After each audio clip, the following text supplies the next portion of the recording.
you've spent your whole life trying to bring some order to all this, categorizing it and making sense of it. Are you worried that that by making a scholarly pursuit out of it, you're going to harm it in any way? The way you can burn up a moth by examining him too closely with a magnifying glass? Well, you know, they used to say that print kills the ballad. And Something like that's what I'm asking. I think that there was some truth in that. In other words, there is a...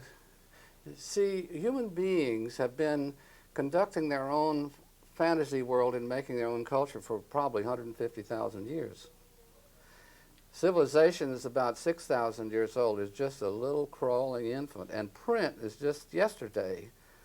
And we people who have print think that we know it all. So we call all those people who have a non-print culture, they're quaint. We're the ones that are quaint. And we're imposing our quaint rules through our quaint educational system, which doesn't work for anybody else but WASPs very well. We're imposing all this print on... Okay. Let me tell you what happened with Woody Guthrie. He came to town, he sang for the fund to raise money for the Loyalists in Spain, and there I saw the man who'd made Jesse James.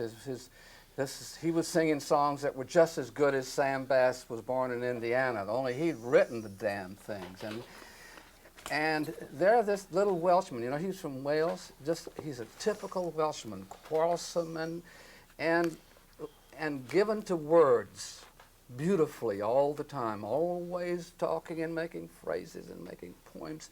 I took him home with me to Washington and was going to put him in my show. And I said, you know, like you always do, and I went to the office, just write me a few autobiographical lines and I'll come back and we'll write the script. When I came back, there were 45 single-space type pages sitting on the dining room table. The most beautiful American prose that I had ever read. Beat Tom Moore, beat everybody. This man was writing like an angel. This was growing up as a young dog in Okima, Oklahoma, that he'd written down. Well, we did this show.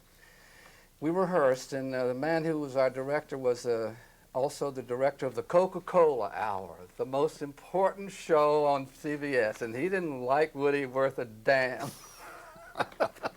And we were 25 minutes over, too. And he was scared to death. Because, you know, in those days, this was a live show. You had to come out exactly on the second, or it was the producer's backside upstairs. So he said something to Woody, and Woody put his guitar on the back of his shoulder and eased on out of the studio. And I knew he was gone. And I waved goodbye, and I was gone. And I followed Woody, and he said, let's go down to Old Lead Belly's and spend the night. So I said, okay. So we got a bottle and went down there and got ready for bed and went to bed, and I slept with him in the bed. So I kept my fan close, too, because about 4 o'clock in the morning, he eased out of the bed, and I eased out with him, and he put on his clothes. I did put on my clothes. He didn't say a word, and we went down the east side and had a long breakfast and got over our whiskey. He said, well, what about we go up there to CBS and do that broadcast? That fellow might be getting nervous. And we did. That show won the prize as the best educational broadcast of the year. And it was all Woody. It was all Woody. I just was his amanuensis. And you know how it is. You're that sort of person. I love to be that, you know, because these people were talking English such as it wasn't being written. And they were singing songs such as, everybody now is familiar with all of that. But at that time, I couldn't read the written poetry of that day. It seemed so utterly starchy and boring. compared to, I've been where the lightning tangled in my eyes, and the cattle I could scarcely hold, and I thought I heard my boss man say, I want all good men who are not afraid to die to hoop up the cattle from morning till night way out on the Kansas line. Well, Benet never wrote anything that good. He tried. He did his damnedest, but he never got there. John Henry. Anyway. Here, let me set this down so you won't make noise with it. Now, tell me what you're for the last 10 years or so. Huh? Tell me about computers and what you're trying to do. A couple of things in between. I went to Europe and I worked on this set of records for Gard Lieberson, the World Library of Folk Music, and you ought to really take a look at a couple of those albums and hear a couple of the pieces. And I began to realize that I could perceive patterns from just listening to records that my musicological friends were not getting through their notation. And for example? Well, for instance, in Spain, I mapped Spain. I zigzagged back and forth across it, and I listened to the people in southern Spain, and they were all singing this kind of voice. But that was true not only in the love songs, it was in the funeral laments, it was in the lullabies, and it was in everything. And then as you moved further north, the voice that opened up, and with the basket moving, ooh, real wide and open. And I looked at their facial expressions, and I can show you photographs of that, with the smiling look that went along with the open voice, and the tormented, frowning look that went with tension. And I realized that in the South, the girls were locked away in almost purdah, and up north, the young men and the women were walking out in the meadows in the evening and courting freely without any censorship. And I said, hey, maybe that is why the voice tenses up. So I got the BBC to send me to Britain, and I worked all the way from Sicily to the Alps, and I found the same pattern applied there. In Sicily, if a girl even looked at a man in a festival, she might be kicked out of her house by her jealous brother or father. In the north, one old lady singing me a ballad in Piemonte about how Jessamina came down to meet her lover in a nightgown at 12 o'clock at night at the front door. She listened to it and got so tickled she turned a backward somersault, and her great big old black bloomered hams waved in the air with enormous enthusiasm. It was a completely different atmosphere there in the rice, among the rice harvesters. And I realized that the difference was that women were not so restricted. And along the way, I collected a lot of other ideas of the same kind, and I applied them to those experiences that I had with records, and realized that I had some kind of a beginning of a way of classifying recordings, comparing one to another. And for the last 25 or 30 years, I've been working on this scheme called cantometrics, song as a measure of man. Song as a measure of man. Learning, by the way, that performance is a disciplining of the nonverbal communication aspects of human communication, all those things that underpin conversation, like loudness or softness or accent or mildness, and how long does the phrase go on and on and on and on and on and on, or you break it up into little tiny pieces, and so on. Well, after you've finished with all this, what are we going to know? Well, we're going to have a means by... See, the problem was I did these revivals that I worked on in the United States and England were very successful, very. And I was working with broadcasts, but I didn't know what I was doing. In some ways, they didn't come out to please me. So I decided I better find out what this was that was going on in song. The first idea was that human beings are like birds, and they create their own breeding territory by singing. And that seemed to work pretty good as a beginning idea. Well, what were the characteristics of those songs? How could you talk about the differences? Now, those differences basically, turn out to be the differences between how people do their work, how they organize themselves in groups, how they organize societies, governments, and so on.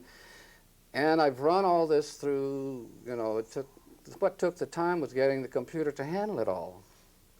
We had the answers after the first summer, but to prove that we were not crazy, it took about 25 years of programming. It's all there, and it's called the Global Jukebox now. And I'm getting ready to put it in schools and colleges and libraries everywhere where people can find their own roots, musical roots. People can discover what's genuine and characteristic about their culture and what isn't. And that's very important. We go to college to find out what is genuinely cultivated. And, there's some people who think that the only thing that's any good is what's genuinely cultivated, in the big books world. But everybody needs a system applied to all these hundreds of cultural variations that we've been talking about. We need to have a way of saying what the differences are and why they are and what's important about them. And I found that song is a survival technique, and dance is a survival technique. These song patterns dramatize the most important aspects of the survival patterns of culture. And they vary with those survival patterns, with subsistence, with position of women, with the way children are raised, and the sexual system, the importance of class, and so on. The basic variables of culture and song vary together. And they find themselves into these huge traditions, which now, with a computer, believe it or not, we can trace right through time. We have one that goes back 100,000 years and another one not quite so long. It matches. We have matched the findings of archaeology and the linguists, and I'm just about to publish it now. We are what we sing? Yeah, we are how we perform is a better way to put it, because the same system is at work in dance, and the same system is at work in the formation of the ensemble and in culture, in speaking style. This nonverbal system is a very highly formalized thing, but it's just below the level of perception. So, you're used to conning people as an interviewer, and so am I, and you just have to change just a little bit, and suddenly everything gets very tense or everything gets pretty unpleasant. And that's what's being manipulated. And in cultures have their quite different approaches to that. And those differences show up in what's called style. And, for instance, loudness and big orchestras go with mighty, mighty, strong governments, and governments of great power. So the Roman triumph was the loudest sound that ever hit the ears of Italy. And the Egyptians' empire had very loud music. I just thought of Hitler. And of course, America, during the Vietnamese period, had the loudest music that was ever known to man, which used to deafen its own players. And you'd get out there on the dance floor, and that volume would hit you, and you'd begin to go down just from the volume of the Grateful Dead. Remember that? And it's still happening. It's still happening. And those young people are feeling very triumphant, because with just a twiddle of their electronic finger controls, they can make a sound that's louder than the cataclysms of the past. It's louder than an atomic bomb. It's not That's necessarily loudness. a good sign for the Not society. necessarily, no. Not necessarily, but it's a sign anyway, and can be read now. Want to come read it? I'd like to show you some of the things that, some of the broadcasts and things, but you have some more questions. Okay, well, how are we doing?